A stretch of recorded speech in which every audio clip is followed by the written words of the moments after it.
you very much. Any questions or? By which titanium versus hydrogen? The actual, Well, there's a lot of literature about that. yeah, it's, titanium's not the only one, and nickel does it, and pretty much, there are a lot of metals that do it. Titanium happens to be one of the better ones.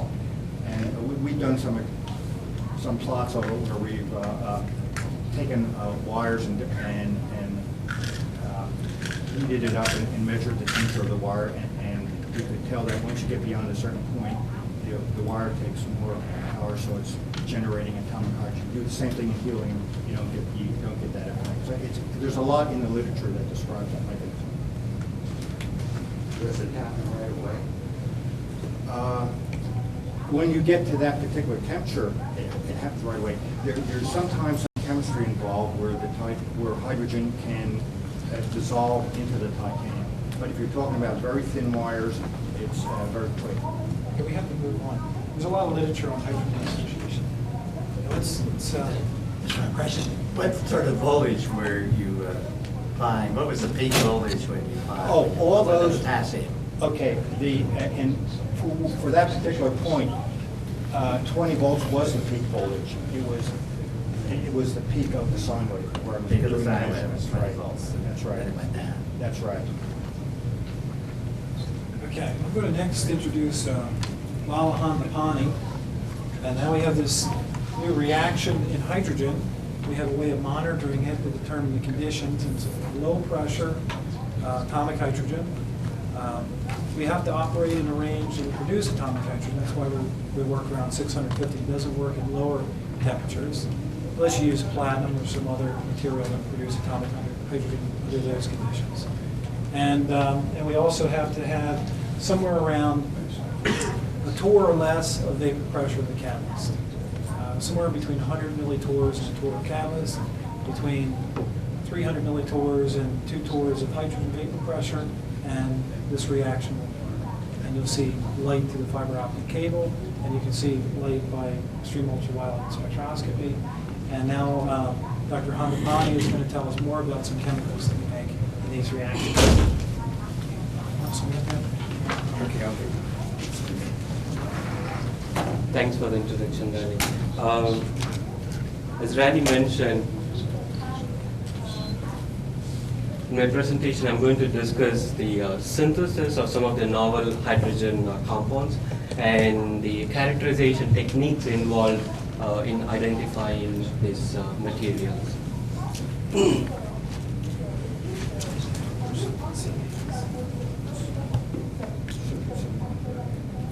I would like to group the synthesis in these three categories. The first material that I want to introduce is a polypotassium hydride that was synthesized from a gas cell as well as from an electrolytic cell. And the next system would be the alkali hydride, the alkali halidohydride and the alkaline earth halidohydride. For example, like a strontium fluorohydride and a strontium hydrobromide, and for example, like a potassium hydrochloride. And these are synthesized in gas cell reactors. And the next system would be a potassium hydride, potassium hydrogen carbonate. And these are also synthesized in a gas cell reactor. You did get a chance to see the similar reactor system from Nelson's talk, as well as from Dr. Mills' initial introduction. What I would like to do here is to explain it better or in detail how we synthesize the polypotassium hydrogen compound. What we have here is a stainless steel reactor with nickel as our hydrogen dissociating agent, and potassium metal and potassium iodide material inside. And the reaction temperature was around 650 degrees Celsius. Here we have a gas manifold system as well as a vacuum capability system. And typically we are operating this reactor around 1 to 1.3 bar. It's true, we learned more about this reaction after we did this study, but we can still get some valuable products even at these reaction conditions, especially the hydrogen pressure.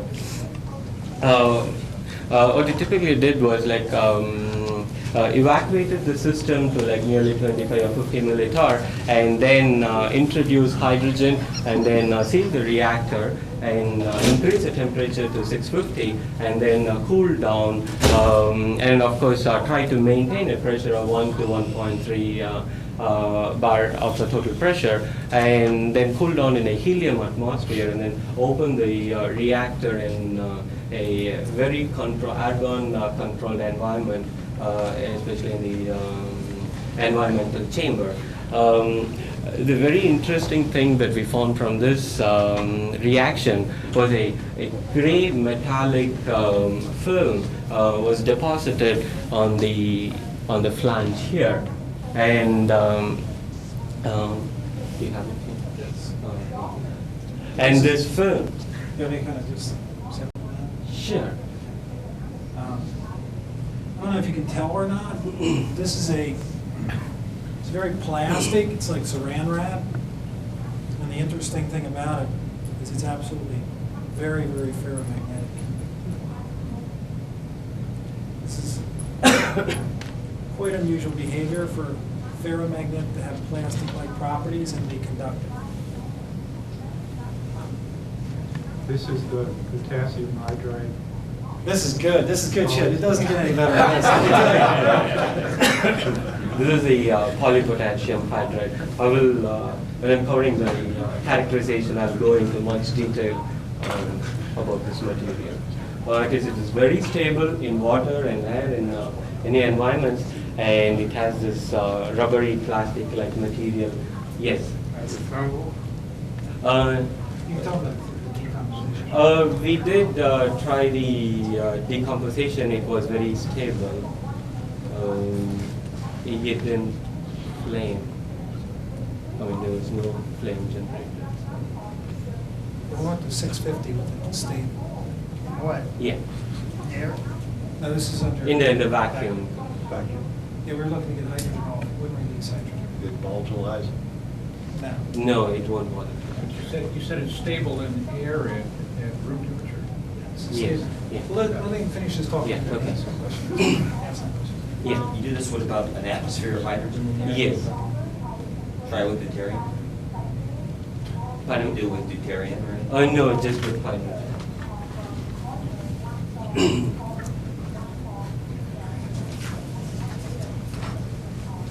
And the next series of compounds that I would like to discuss the synthesis of these are the strontium fluorohydride. Could you go back to this one for a minute? What evidence Sure. do you have for its chemical composition? He's gonna. I'm going to talk about the characterization of all these materials once I cover the synthesis. What I want to do is introduce some of the compounds, the synthesis of these materials, and then cover all the characterization techniques that we did on this material.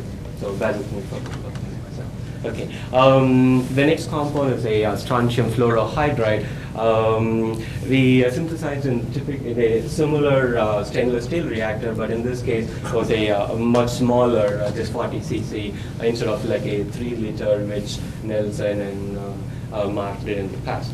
We use a strontium metal catalyst and strontium fluoride, and we use a titanium screen as our hydrogen dissociating agent. Again, we use a 650 degrees Celsius and 1 atmospheric pressure, and we typically ran this reaction for like 72 hours.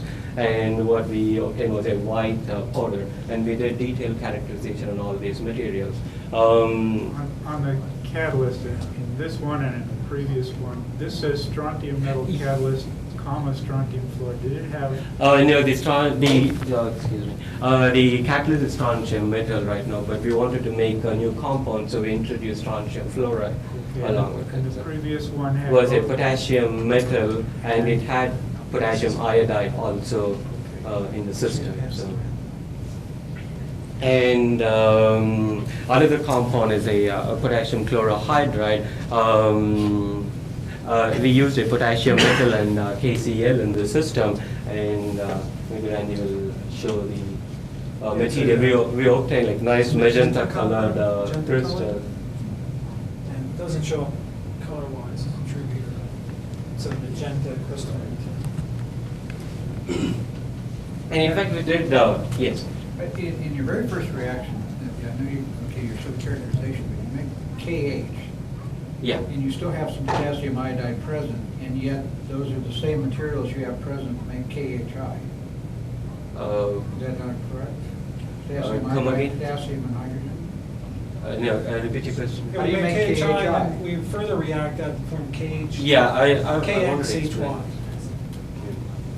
See, initially we formed this KHI, and that becomes an intermediate in this particular case, I mean in the previous case, and then it forms a polypotassium hydride. I do have evidence for that. I will discuss that shortly. These are just for alkaline earth halidohydride. So there's one more is the strontium bromohydride, and we obtained a gray white powder. That's this one. In fact, we did characterization for almost all the compounds, and we are just presenting few of the very interesting ones. So. Yes. As I mentioned in some of my earlier slide, we did make the polypotassium hydride from the electrolytic cell also. Randy discussed the electrolytic process in detail, so I'm not going to go into any further detail about that. Just to give you an overview, we use potassium carbonate as an electrolyte, nickel wire as a cathode, platinum titanium was our anode, and the reaction was run for like typically 3 months. And what I would like to explain here is we took this nickel wire cathode and then rinsed it in a potassium carbonate hydrogen peroxide mixture, and there was like for 6 hours there was like a very vigorous reaction that was going on, and a white polymeric solid which was very polymeric, you can see it here, formed, and this was floating in this rinsing bath that I'm talking about, and it is like just like what you see here. It's like a cotton immersed in water, and this did have magnetic properties. Randy will demonstrate it, and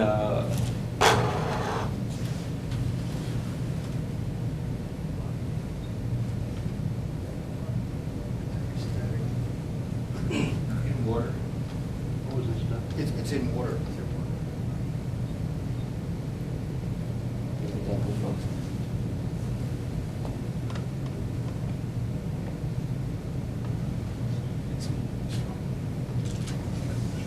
at least in the lab we used a different magnet.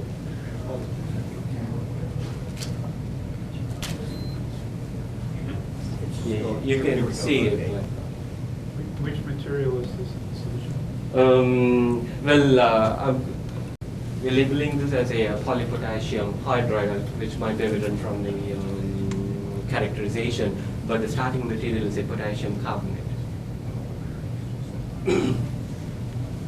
What is the nature of the attractive force? It's magnetic.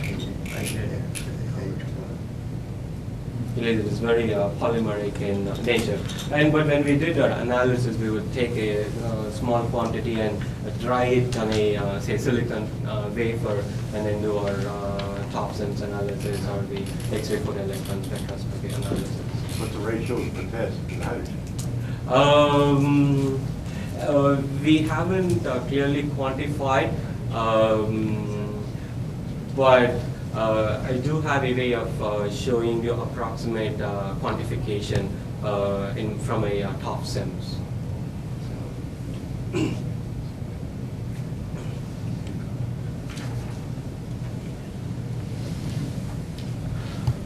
The other compound that we synthesized and which I want to discuss is a potassium hydride, potassium hydrogen carbonate.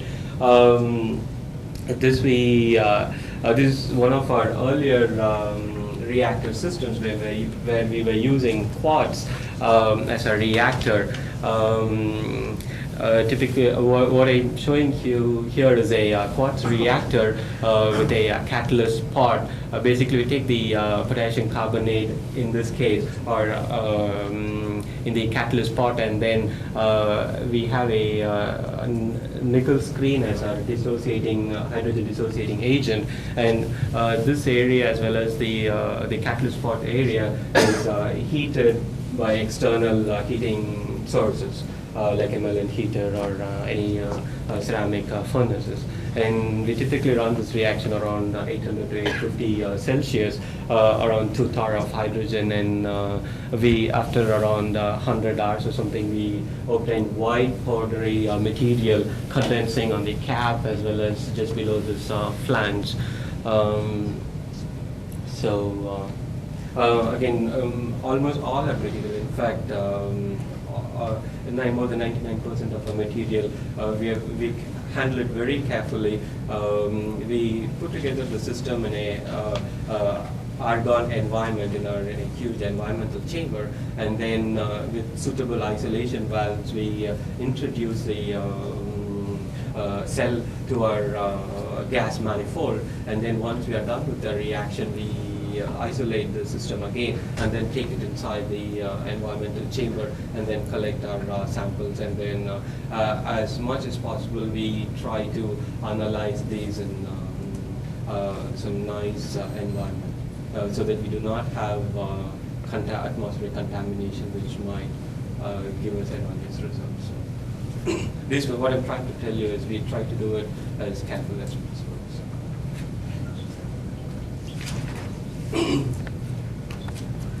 We did several techniques for characterization, and some of the techniques that I want to introduce here: the time of flight secondary ion mass spectrometer, thermal decomposition followed by gas chromatograph and mass spectrometer, and X-ray photoelectron spectroscopy and proton NMR.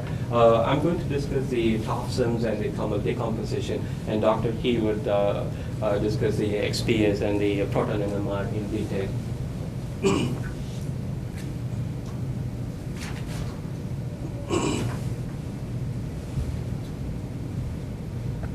The topsins technique we use is physical electronics TFS 2000, and our ion source was gallium-69, and we obtained positive and negative spectra. We did acquire before and after sputtering just to remove the surface contamination, and I'm going to, as sample spectra, I'm going to discuss the post-sputtering data. So at least most of the hydrocarbons from the surface we removed.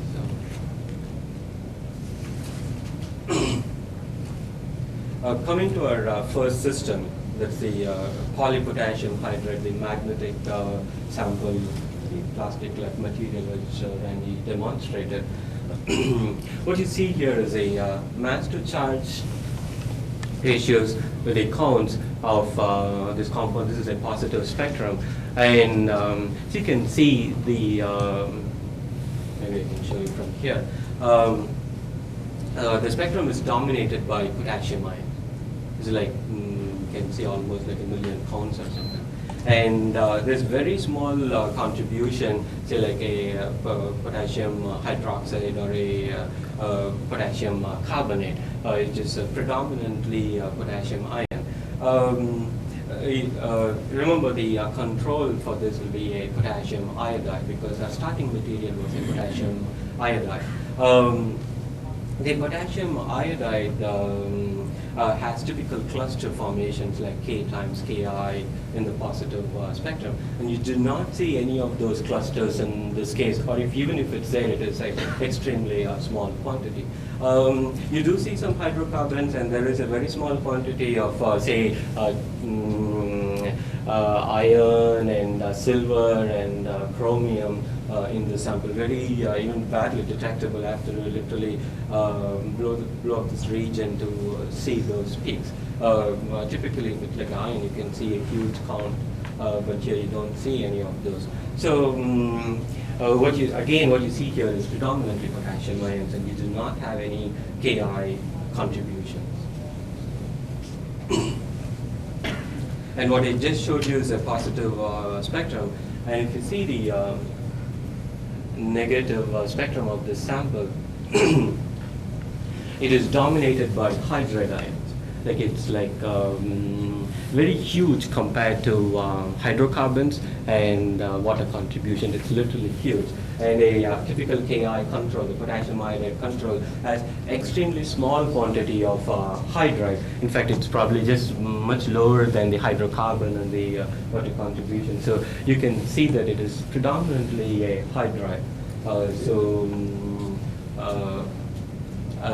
This kind of explains that it could be like a potassium hydride.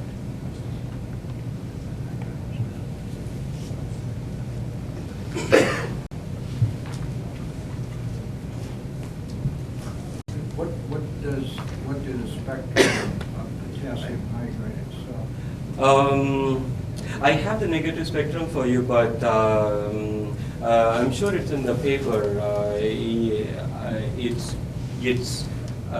Well, you have to believe that the positive Ki has a particular. Well, we have Ki.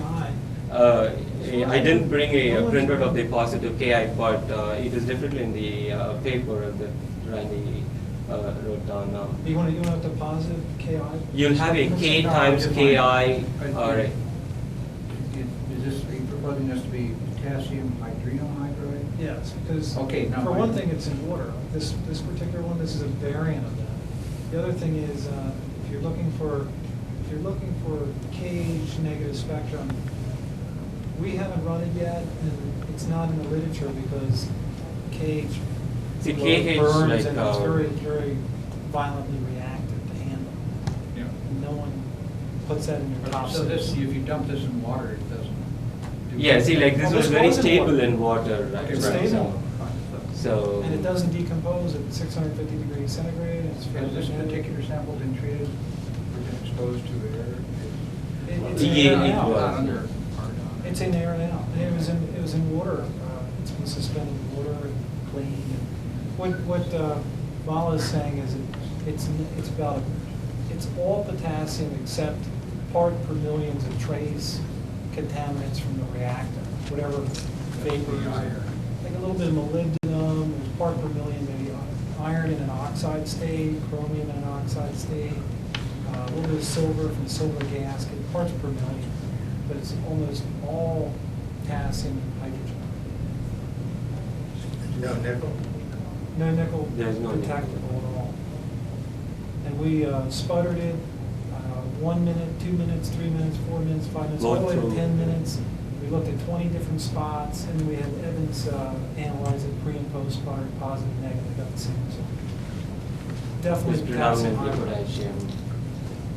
You tried the heat combustion of this stuff? We heated to 650 No, degrees no, centigrade. in oxygen. And the We par haven't bomb, done that. the par bomb.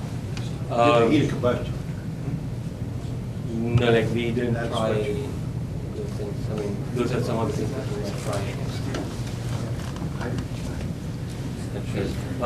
This is the potassium iodide control negative spectrum. So I was telling you, like the hydride is very similar intensity as the hydrocarbon or the oxygen from water. So remember the earlier slide I showed you, you have huge hydride contribution. So.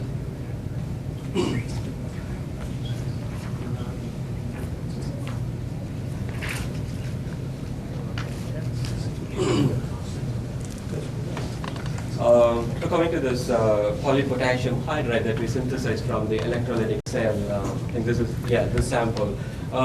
This is the Thompson spectra of the sample for the. This is a positive spectra. As you can see here, we have predominantly potassium, and there is very small contributions of other compounds that you see in the potassium hydrogen carbonate or potassium carbonate control. It is predominantly potassium. you can see when the ratio is 93 to 7%. It does have some hydrocarbon, and I think we still have some sodium, and what else? We have a silicon. We introduced the sample and top sims using a silicon wafer.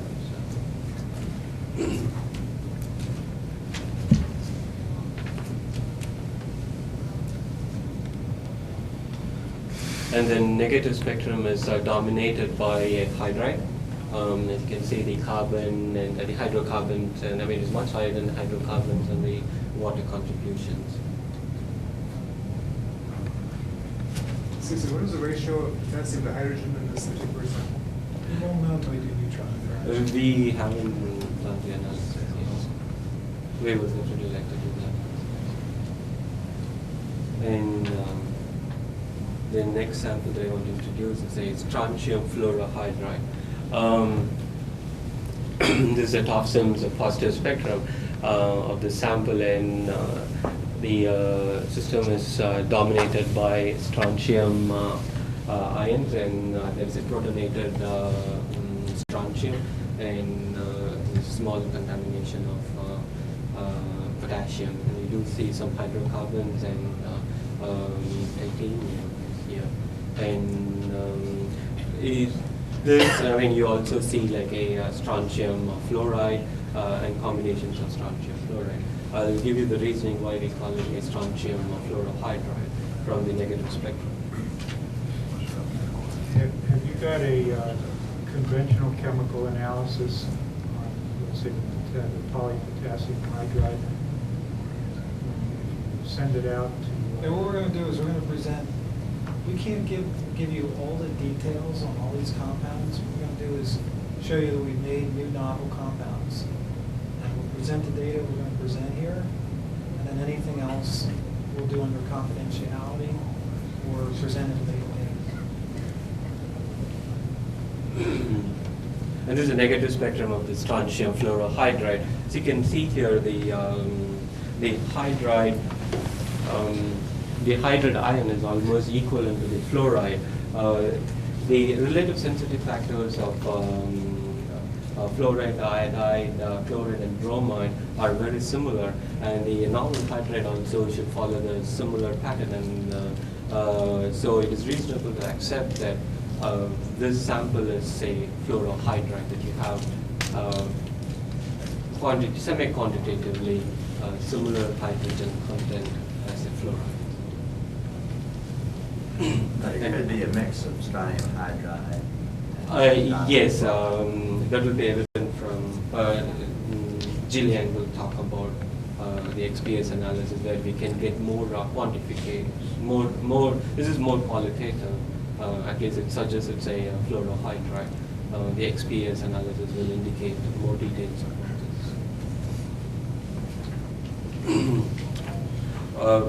this. I do like to mention that the hydrate content in the control, the strontium fluoride, was very small, just like the Ki or the K2CO3 or the KHCO3.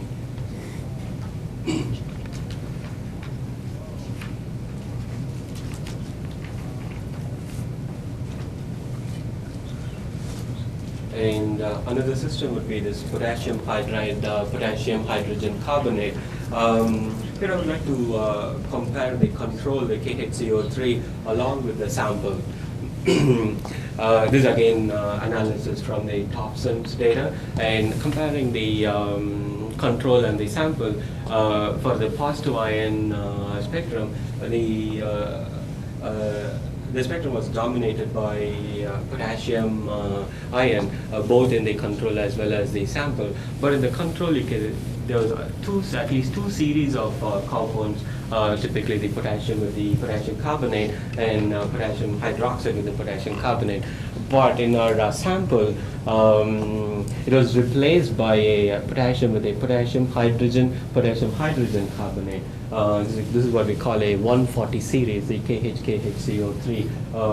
Randy did introduce this concept in one of his earlier samples that he showed you. earlier this afternoon. And this is another sample. The one that he showed was from a electrolytic cell, and what I'm showing you here is from a quartz cell. Just indicating that this kind of compound can be synthesized from the electrolytic process as well as from our gas phase reactions. The control had like 6.7% isotope of potassium 41, but our sample would have like a 57%, even after reducing the ion current almost half of what we did for the control. In fact, all our controls like the Ki or KNO3 or KTCO3, KHCO3, everything had 6.7 to 7% potassium 41, but very few samples have had this kind of abnormal ratio, and we think it's like a unique crystalline matrix. The negative ion. What do you mean by that? Because like so like the only reason where you can get a huge huge potassium 41 is when your detector saturates, and because basically your 39 keeps increasing, but your detector doesn't detect after a particular intensity, and so your 41 keeps increasing, and it should not happen for normal compounds, because even here what we're trying to do is reduce the ion current so that our will be much below the saturation limit than for the sample. For some unusual reason, here we have a higher ion, the secondary ion from the sample is much higher than from the control itself, and that's why we claim this as a unique crystalline matrix. If you turn down the gallium ion current, you would eventually get back to... Yeah, but then why should it happen? I mean, right, yeah. You have to go to extremely low currents to do that, but this suggests it is a unique crystalline matrix. If it is normal, but just normal material, just like our KHCO3 control or our K2CO3 control, we shouldn't have that problem at all. And this sample looks very similar. I mean, potassium carbonate is powdery white. That is what I'm trying to say is there is no physical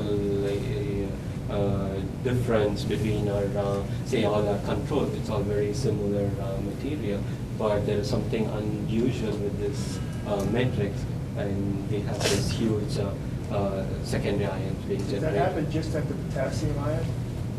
Just at the port? Yes. Yeah, like we did try in this like potassium is our predominant material, and we have like 7%, so it is very clearly evident from this analysis. For example, if you take oxygen, it is like 99% is 16, and you have like 17, like very small percentage. So it is really difficult to measure extremely small quantities to say if it has gone to the saturation limit or not. At least with the potassium, we have like 7% of this K41, so it is much easier to say if we are saturating the detector or not. In the negative ion in the control, we did have oxygen OH and a small hydride, but in our sample we have hydride being our dominant ion. So I'll just show you comparing the control and the actual sample. This is from the control and this is from the sample, where you can see the hydride. This is a negative spectrum. You can see the hydride is much higher in a sample than compared to the control.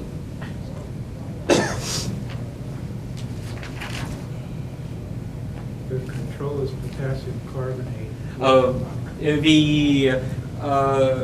We have done potassium carbonate as well as potassium hydrogen carbonate. As Randy mentioned, potassium hydrogen, to be very conservative, potassium hydrogen carbonate has more hydrogen than carbonate. So just to show that even though you have a hydrogen in the potassium hydrogen carbonate, you do not get this kind of hydride peak.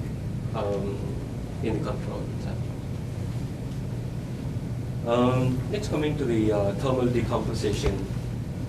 These novel hydrides can thermally, I mean, they are very stable, but they can be thermally decomposed to form novel hydrogen molecule. And this can be studied by gas chromatography. And what we tried to do was, this is a schematic of our thermal decomposition system, where we introduce the sample through a quartz sample tube and connected to a swage lock T, and one end is connected to a vacuum system and the other end connected to a syringe port. Initially, you evacuate the system to like very low milliliter, basically trying to make it a nice vacuum environment, and then isolate the system by closing the isolation valve here. And we heat the sample to approximately 600 to 650 Celsius. Due to our quartz capabilities and our reactor capabilities, we try to minimize the temperature to 650 Celsius. And when we heat the sample, the gas that is generated is collected by a gas-tied syringe. And we collect the gas using that gas-tied syringe and introduce to the gas chromatograph. And we were using a 5890 series 2 with a TCD detector and a neon as our carrier gas and RT alumina capillary column. Even before I joined the company in '97, Randy and John Mimo and others were working on this process where they were able to separate even the para and ortho hydrogen, and they were able to come up with a very good technique in liquid nitrogen temperatures. So we can typically detect using this column and these temperatures the amount of hydrogen and the novel hydrogen, etc.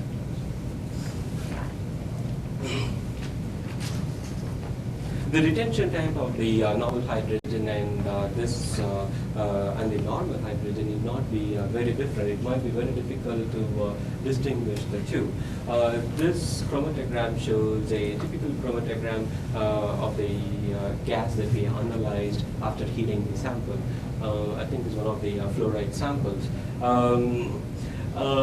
This could be the novel hydrogen, or it could be the normal hydrogen also, because you might not be able to see the difference just by gas chromatograph. But at least it indicates it has a, it definitely has a hydrogen or a novel hydrogen content in the sample. But what we try to do is use a mass spectrometer to distinguish the normal and the novel hydrogen. Before I just go to that, I just wanted to mention almost all our compounds, we try to do the GC analysis to see if it at least has the normal or the novel hydrogen. And I'm just showing you a few examples here where the material might have lot, more, no, depending on the thermal decomposition properties. For example, the plastic-like material that we demonstrated here did not give us any hydrogen or the normal or the novel hydrogen, but at least our TOPSIMS results showed that it is very huge hydride content, indicating that it could be extremely stable even up to 650 degrees. So this data just indicates up to 650 degrees, whatever we heated, whatever we analyze. So it could be stable even after that, and we have to pursue it with a different reactor system or something. So. As Randy mentioned earlier, the ionization potential of the novel hydrogen is much higher than the normal hydrogen. I think the ionization potential of the dihydrogen molecule is around 64 electron volts, and the normal is 15. So we can use this this difference and using a mass spectrometer see what we have, if it's normal or a different hydrogen. This just shows the schematic of our mass spectrometer system. What we did was use a solids probe with a quad mass spec. We typically take the sample in a quartz reactor, quartz sample tube, which is like 4-5 inches long and a 1/4 inch in diameter, and connect it to our mass spec manifold, heat the sample using external heater, say a nichrome or something like that, and then introduce the vapor that comes from the sample to our mass spec, and study the ionization potential with time and the ion current, and we were using electron ionization.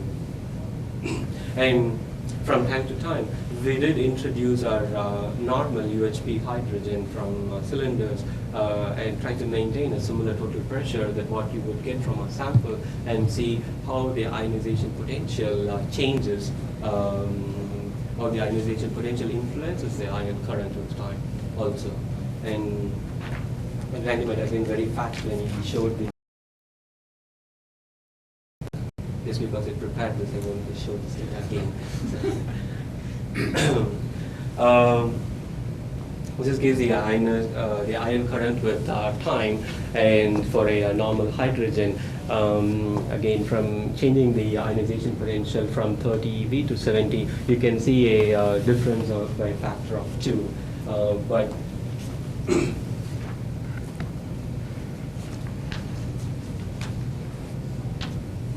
from one of our sample, you can see the factor is more than like 300, 400 times here. Again, we try to keep similar hydrogen partial pressure in both the cases. In fact, it's not a very easy process to get this, because we need to keep as many parameters as same as possible. We do not have any control over the amount of hydrogen that comes. So we have to play trial and error, change the sample size and so many things. We don't want to saturate our detector or our chamber.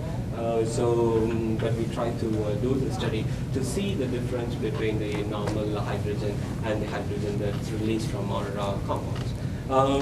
Again, we do synthesize so many of the material. Not all the material will show a process like this. If you do not get any hydrogen out, you do not have this effect at all. And even it is very difficult to study, say, normal hydrides, because it is very unstable, as well as it is not at all stable in ultra high vacuum conditions. So exactly, this gives us an idea that is in hydride from our other studies, and we are able to see a different ion current with the change in ionization potential.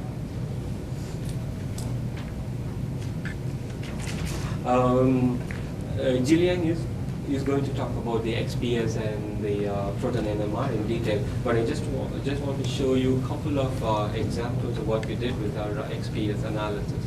This is from our magenta colored samples, the potassium hydrogen chloride or potassium chloride. And this is, as you can see here, this is the low binding energy. You can see the potassium 3S and 3P at the 32.8 and 16.7. And when you compare this with our KCl control, on a very similar operating, instrument operation conditions, you can see a extra peak at 36.7, and from Randy's calculations, it shows it could be one of the 1/8 hydride. So it is definitely an extra peak. We cannot assign that to anything else now. So this could be an indication of a novel compound, at least it's different from control. And you can also see the potassium peak widens in our sample, indicating that it has inclusion, or the environment of potassium is much different than in the control, and that's why you have it broadening. And Jillian is going to talk in detail about this, so I might have, I do have one more just like to show you on the XPS, and this is on the polypotassium hydride, the polymeric cotton-like material. Again, these two are the potassium peaks, and you can see a couple of additional peaks here, 36 and 19.5. And these are not in our controls, and these are obviously not present in our other samples also, except for this 36, which is very similar to the one that I showed you for the potassium hydride, the potassium chlorhydride. So these could be, I think this is the 1/8 and this is the 1/6. It corresponds to the 1/6 hydride. So, if you have any questions? You mentioned that one of those, that magenta compound, was crystalline. Yes. Are the crystals in a form you can get an X-ray structure on? Pardon me? Are the crystals in a form you get the X-ray structure on? Yeah. Do you have any comment? We had some success with X-ray. X-ray either tells us we have a bunch of lines that nobody's seen before, or else it says it looks pretty much the same. Powder X-ray diffraction really isn't. I know you want to do single crystal. Where we have that in progress right now, and we have. See, because we're it going to rely ordered, in terms of diffraction. We're hoping the neutron diffraction gives us good information. about a hydride, because with the So we're working on. We have 2 labs right now working on neutron diffraction. All right. because the powder diffraction might not give a difference between a normal KCl and one with the inclusion of hydrogen. We did try in the past, but then we were just wasting money on and time on it, because we know just with the hydrogen with the new. She'll tell you something about the unit cell, though. Pardon me? Said even a powder would tell you something about the unit cell. It will. We were trying to do that calculation to see the lattice, the change in the lattice parameters. But It's then not we going to convince came- anybody, though. But it is very. Yeah, we thought the neutron diffraction would be a much better technique. Of course, the lattice parameters will give us an indication, but still, people might want to see hydrogen. Thank you. Very good. Okay, I think with, we still have pretty good time. It's 4:30. So we're going to take a break, and then Julian, Dr. He can present XPS, detailed analysis, and NMR, and then I can summarize with potential, just maybe give an example of an application. Okay, so we'll take a break for 5 to 10 minutes, something like that.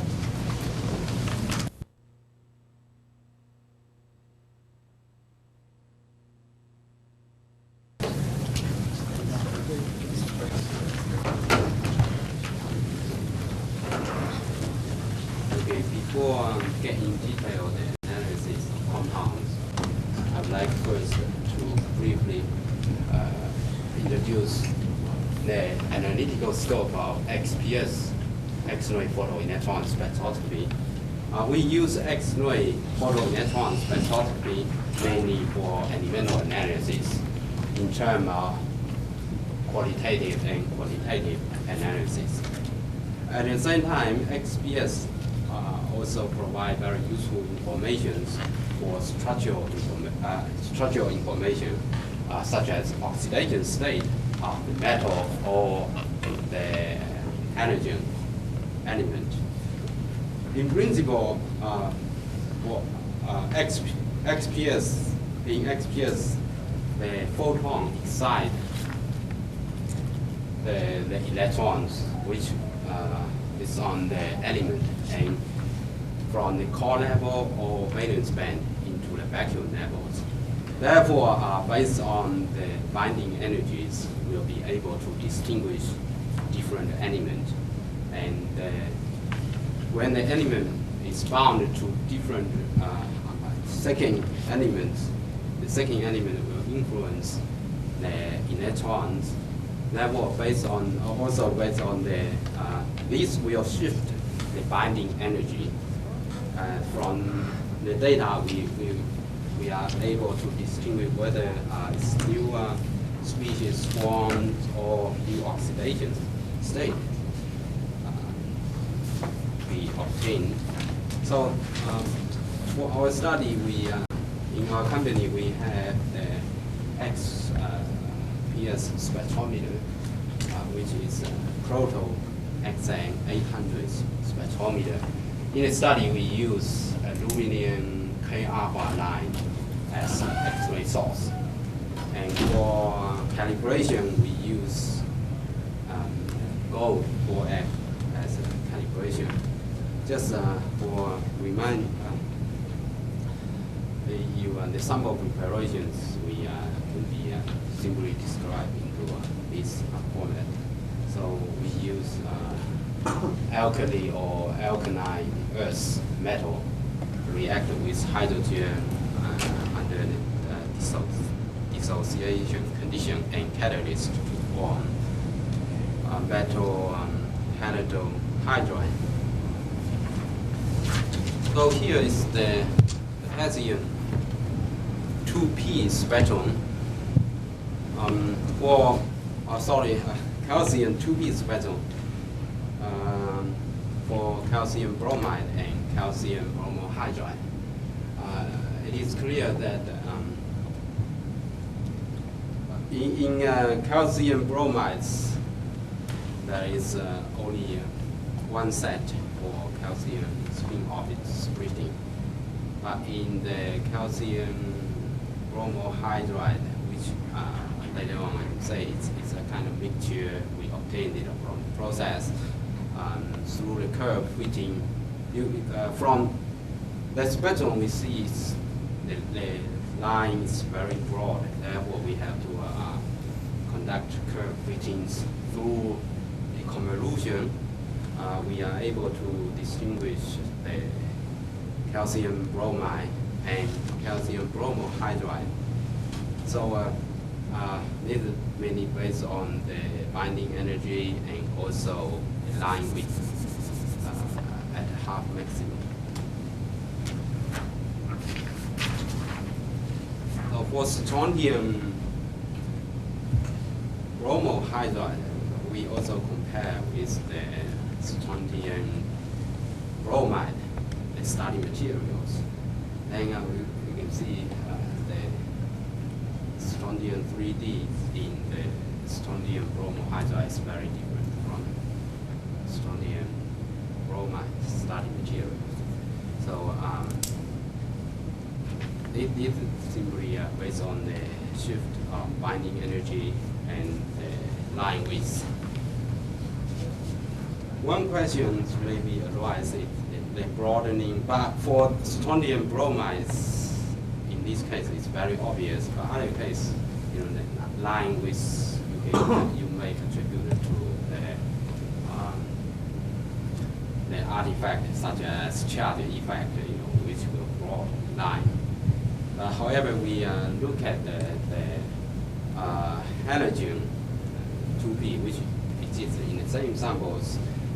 The line with starting material in the strontium bromides are very similar, only slightly broadened.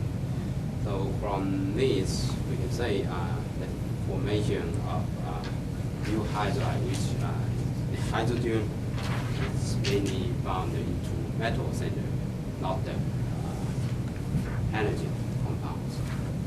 So this is spectrum for potassium iodohydride. In this case, we are also seeing similar spectrum pattern, and this one is made by nickel screen, nickel as dissociator, and at the bottom we use titanium screen as dissociator. They show very similar results. So this means for hydrogen dissociator, we can either use nickel or titanium. Similarly to bromide and bromohydride, the case is for potassium iodohydride behave very similar, which the iodine 3D spectrum looks very similar as the starting material, potassium iodide, only very slightly shifted from the above analysis, these the results can be summarized in these tables. But the curve readings is mainly based on spin orbit splitting. We set the splittings to be about very similar energy range, which is within XPS the detection resolution. So from that data, we are be able to calculate the percentage of hydride present in the compound we obtained. So it's consistent with other techniques we used, such as for strontium bromohydride, which get the highest percentage of bromohydride in the compound. We do systematically analyze the compounds just based on XPS. We be able to figure out the hydrogen incorporation in the compounds, which is very dependent on the substrate, the study material we used. And the results show that the bromide and iodine is good study material to form hydride. And the chloride and fluoride do show some effect. It also be able to get hydrogen incorporated into the system. So let's let XPS show that the binding energies of U compounds shift to higher than the starting materials, which could suggest that the hydrogens may have stronger, the new hydride compounds, which we say is hydrogen, new hydrogen, it has stronger neutron activity than the starting material bromo or chloro. So further evidence to show that the new hydrogen activity is quite strong, which may be equivalent to a fluoro system. Okay, so we further analyze the compounds by using proton NMR. Here is the spectrum for the potassium chlorohydride, which I have shown previously. There are some incorporation of hydrogen in this system, and because the sample preparation is handled in air, so there are some water being incorporated into the system, and the hydride may be decomposed. And as Randy mentioned earlier, we always alternate the exposure to air. The compound always get these kind of peaks at around 5 to 6 ppm range. So we do see the formation of new hydride. To verify this, we to say the hydride is not due to potassium hydride, we have done the control. What was that big peak at 6? Because we try, we really don't know what it is, but it's come from the maybe hydrolysis or oxidation process, oxidized process on the starting material. Remember the line showing with the KH CO3? The here's what we tell potassium iodide reacts with air over time and forms KH CO3. And we get the same peak. Plus we still have a hydride peak. Okay, that's just simply We're working on it. potassium hydride, commercial potassium hydride exists in to a different environment, which is around 0 ppm, and at a higher chemical frontiers that field KOH, and this is spinning sideband.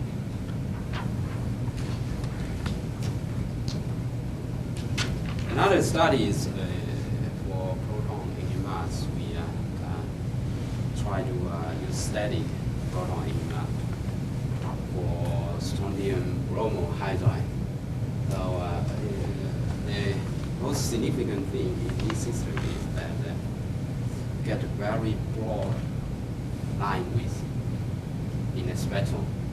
This means there are strong interactions between hydrogen, and in the system, and also the hydrogen distance is very short. So by estimation, it's about 1.5 angstrom. More systematic studies on the proton NMR part is still in progress. So for this talk, I will stop here.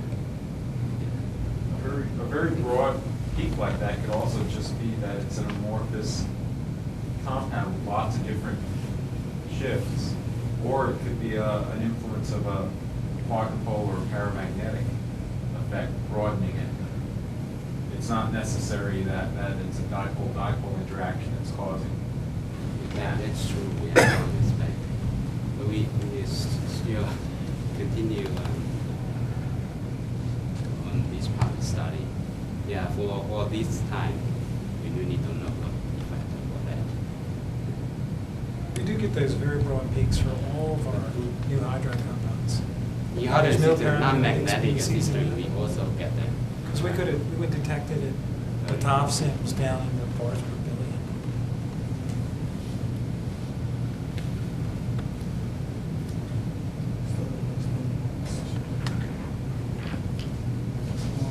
Okay, so from our study, XPS and proton Control it NMR this too. It's show very that sharp. I think it's we very, very obtain sharp. novel So it's got- hydride.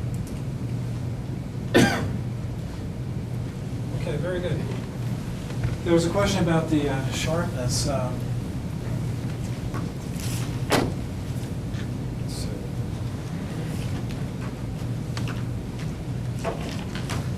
The degree of broadening actually correlates perfectly with the percentage of this new form of hydride we get in.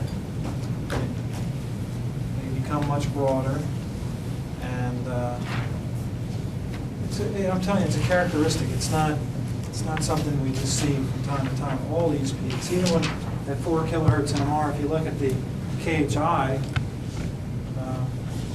compared to KH, these peaks are very, very sharp. KH has some KOH in it, and it has actually 2 different environments in it. You get nice sharp peaks. And here you get very much broadened peaks. So, at least the people we're working with think that that's really meaningful. You really can measure proton-proton distances with this technique.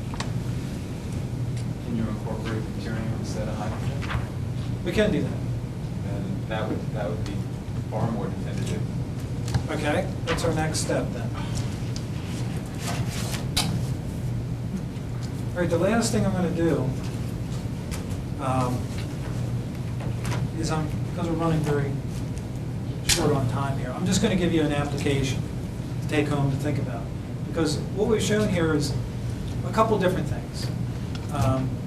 We found that there are only certain things that produce extreme ultraviolet light from these cells. And this light is very, very energetic, at least an order of magnitude more energy than any known chemical compound can produce by any known chemical reaction. And we get power out of the cell with no